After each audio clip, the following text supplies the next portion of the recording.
So good morning for today's video. Magluto kita og putong balanghoy. So 5 years na ko ba crave ani, so finally makaluto na gid siya karon.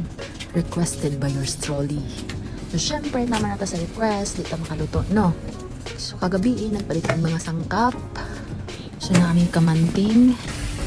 Napalit sa may gigiran, wala kang gigiran. Basta igidgid mo lang yan dyan.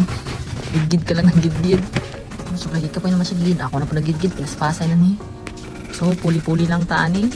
Kaya maluto ni ron, huwasan man ba? So after ni mo gidgid na, bugaan, ani mo yun. Hangtod sa mawadan siya og tubig. Dagta daw di ay.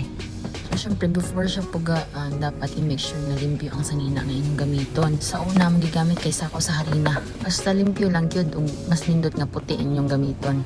So after ato, gilugmok lang siya para mapino. Tapos butangan og asukal, tapos kanang lubi. Tapos imekos-mekos, mix-mix lang. So syempre, kinahangan na to og dahon gani sa saging. Tapos kinugay para i-mix po dito sa ato ang gi-prepare ganina. So katong sobrang alubi, gimixan na mo kinugay. Mao ni siya gimong toppings. And then, iputang na diha dayon.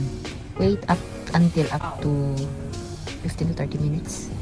Amo nga din yung mads kay manabana man eh. Pero sakto rin kayo ng 15 to 20 minutes nga inyong preparation. So kay naluto naman. So mauna ni siya. Syempre di nato maano na tilawan gid nato ni siya. Tada! Finished product. So maura to.